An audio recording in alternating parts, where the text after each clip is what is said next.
Hello guys, welcome back to Oxcoder. तो पिछले video में हमने देखा था कुछ HTML टैग्स एंड ऑल।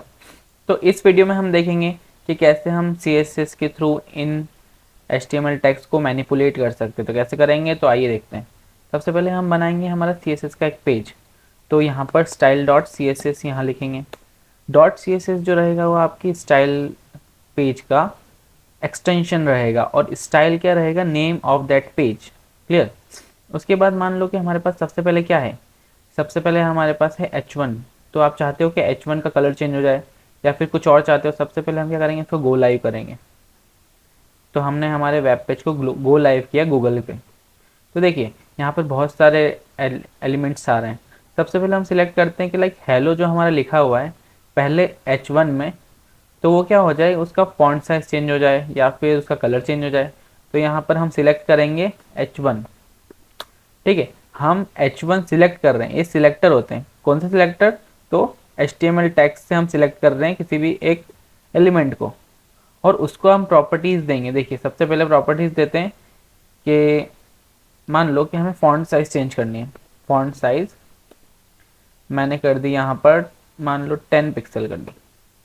तो देखिए क्या फॉन्ट साइज चेंज हुआ। रीलोड करिए इसको। तो अब देखिए फॉन्ट साइज चेंज नहीं हो पाया। क्यों नहीं हो पाया, क्योंकि हमने हमारा जो CSS पेज है वो लिंक नहीं किया। यहाँ पर आपको टाइटल के नीचे यहाँ पर लिंक टैग देना है। क्लियर। ये आपको लिंक टैग हेड में ही देना है। तो लिंक टैग आपको देने के बाद हाइपर रेफरेंस के अंदर आपको डॉट और स्लैश लगाना है। तो आपकी लिस्ट ओपन हो जाएगी, वहाँ पर आपको style dot C S S select करना है। ऐसे आप एक CSS फाइल को कनेक्ट करते हैं हमारे HTML से। उसके बाद हम बात करते हैं, जैसे कि हमने HTML में लिखा था H1 और CSS में हमने उसको टारगेट किया। H1 से हमने बोला कि फॉन्ट साइज H1 की हो जाए 10 पिक्सल। तो लेट्स सी। तो देखिए पहले वाला हेलो और अभी वाले हेलो में कितना फ़र्क है। देखिए छोटा हो गया। आप चाहें तो वापस से चेक कर सकते हैं। तो ठीक है, चलिए देखते हैं। अब इसको अपन करते 20 पिक्सल कर देते हैं। तो अब देखिए इस बार थोड़ा सा लार्ज है। मान लीजिए 100 पिक्सल कर दिया तो क्या होगा, तो बहुत लार्ज हो जाएगा। देखिए हो गया। तो ऐसे हम किसी भी एलिमेंट को मैनिपुलेट कर सकते हैं। अब देखिए फॉन्ट साइज कर दिया। अब मैं चाहता हूँ कि इसका colour, colour in the sense इसका फॉन्ट कलर चेंज हो जाए। तो फॉन्ट कलर मैंने कर दिया, देखिए जैसे कि ब्लू कर दिया। तो देखो ब्लू हो गया। मान लीजिए मुझे बैकग्राउंड कलर चेंज करना है, तो बैकग्राउंड कलर मैंने दे दिया एक्वा। तो देखिए बैकग्राउंड कलर चेंज हो गया। आप किसी भी एलिमेंट को टारगेट कर सकते हैं। मान लो अब मुझे H2 को टारगेट करना है, तो H2 को मैंने फॉन्ट साइज दे दिया, मान लीजिए 60 पिक्सल दे देते हैं। तो देखिए H2 भी बड़ा हो गया। अब इसको एक कलर देना है मुझे, तो मैंने बोला कि एक काम करो, कलर ले लो तुम एक्वा मरीन। तो देखिए जब हम बात करते हैं कलर की, तो कलर में क्या चेंज होता है, फॉन्ट का कलर चेंज होता है। जब हम बात करते हैं BG मतलब बैकग्राउंड कलर की, तो क्या होगा कि बैकग्राउंड कलर चेंज हो जाएगा इस पर्टिकुलर हेडिंग का। क्लियर। अब आप बात करते हैं कि मान लो हमें एक बटन है हमारे पास। इस वाले पेज में कितने बटन हैं, फिलहाल के लिए यहाँ पर 2 बटन है। क्लियर। हम अगर बटन को टारगेट करेंगे तो दोनों टारगेट हो जाएंगे। देखो बटन को टारगेट किया मैंने, और उसकी प्रॉपर्टी मैंने दी कि मेरे बटन की विड्थ हो जाए 250 पिक्सल और हाइट हो जाए, मान लो हाइट हो जाए 30 पिक्सल। क्लियर। अब देखिए देखते हैं। तो देखिए दोनों बटन चेंज हो गए, क्योंकि पर्टिकुलरली हम टारगेट कैसे कर रहे हैं उनको, टैग नेम से। तो टैग नेम से अगर हम बटन लिखते हैं तो जितने भी बटन होंगे आपके पेज में पर्टिकुलरली, वो सारे के सारे ये वाली प्रॉपर्टी अपने अंदर ले लेंगे। क्लियर। तो अब विड्थ और हाइट तो अपन ने दे दी। अब बैकग्राउंड कलर दे देते हैं। बैकग्राउंड कलर मैंने मान लो एक्वा मरीन दे दिया। तो देखिए ये बैकग्राउंड कलर चेंज हो गया। आप चाहते हैं कि नहीं यार, जो अंदर जो फॉन्ट लिखा हुआ है उसका कलर भी चेंज हो, तो कलर देखिए आप यहाँ पर एजोर लिख दीजिए, तो अंदर का कलर भी चेंज हो जाएगा। क्लियर। आप चाहते हैं कि बॉर्डर नन हो जाए यार, बॉर्डर नहीं रहे, तो क्या करेंगे, बॉर्डर नन। तो इसका जो बॉर्डर रहेगा वो हट जाएगा। उसकी बात करेंगे आप मार्जिन टॉप। मार्जिन टॉप में क्या होगा कि वो जो भी आपका एलिमेंट रहेगा, मार्जिन टॉप जैसे कि मैंने बटन में दिया है, तो वो ऊपर की तरफ से 10 पिक्सल की गैप ले लेगा ऊपर वाले एलिमेंट से। ठीक है। तो ये मार्जिन टॉप का काम था। तो हम बहुत सारी चीज़ें कर सकते हैं CSS से। अब CSS भी देखिए 3 टाइप की होती है। क्लियर। सबसे पहले क्या होता है, इनलाइन CSS। जैसे कि मान लीजिए कि मेरे पास एक पर्टिकुलरली ये इमेज है, ये वाली।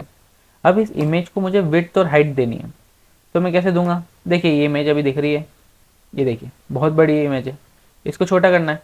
तो मैंने क्या किया कि जहाँ से इसका टैग था उस टैग के अंदर मैंने लिखा स्टाइल, और स्टाइल के बाद मैंने बोला कि इसकी विड्थ हो जाए 250 पिक्सल, और इसकी हाइट हो जाए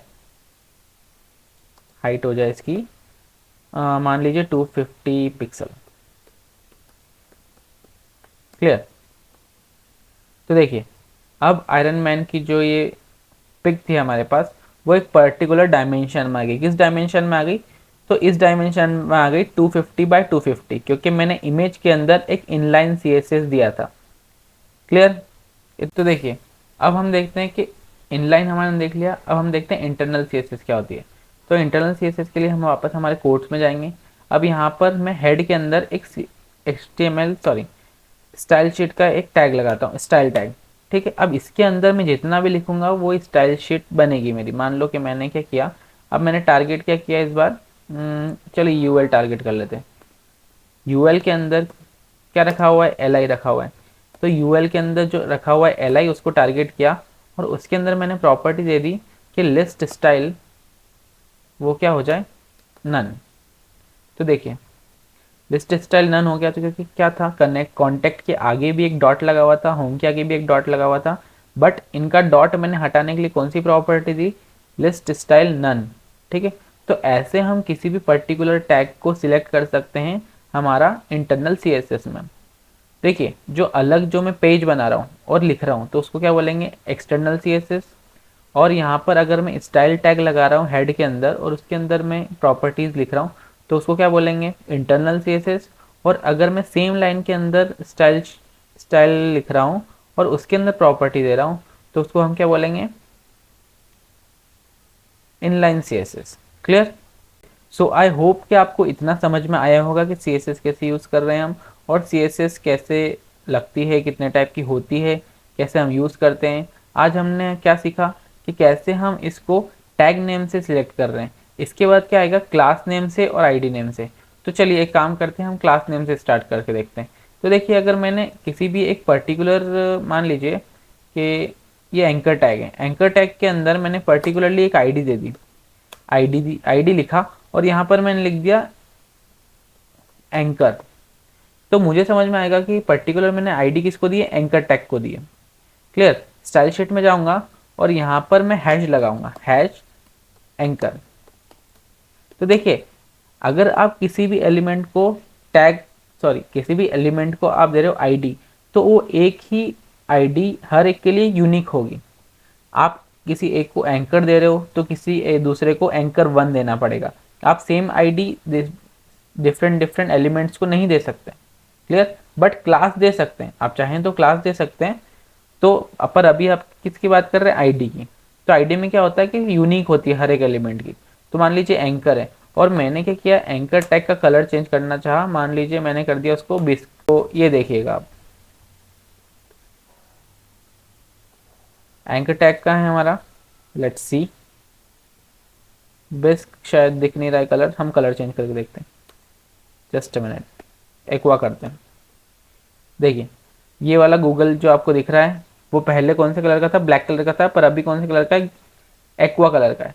तो किससे चेंज हुआ? मैंने क्या किया, ID दी थी इस बार, तो ID के नेम के आगे आपको हमेशा हैश लगाना पड़ता है। क्लियर। अब एक क्लास से कनेक्ट करके देखते हैं। अब मान लीजिए कि मैंने H5 को एक क्लास दी मैंने हेडिंग दे देते, चलो हेडिंग। अब मैं यहाँ गया और मैंने इसको एक हेडिंग क्लास दी, तो यहाँ पर मैंने लिखा dot heading. Clear. Dot heading को मैंने टारगेट किया, मतलब जब हम ID को टारगेट करेंगे तो हैश लगाएंगे, और जब हम क्लास को टारगेट करेंगे तो डॉट लगाएंगे नाम के आगे। क्लियर। अब मैंने इसको बोला कि उसकी फॉन्ट साइज हो जाए फॉन्ट साइज हो जाए उसकी कितनी हो जाए, तो मान लीजिए 30 पिक्सल हो जाए। तो देखते हैं, हो गई 30 पिक्सल, देखिए क्लियर। अब क्या क्या सीखा हमने कि टैग नेम से कैसे टारगेट करते हैं, आईडी से कैसे टारगेट करते हैं, और क्लास से कैसे टारगेट करते हैं। अब हेडिंग एक को ही दे रखी थी, आप चाहें तो यही की यही हेडिंग वाली क्लास H6 को भी दे सकते हैं, क्लास हेडिंग। तो देखिए इसमें भी सेम टू सेम प्रॉपर्टी आ जाएगी जो उसमें आई थी, कोई डिफरेंस नहीं आएगा।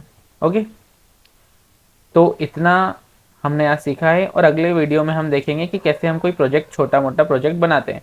तो हम फॉर्म से स्टार्ट करेंगे। Okay, have a good day.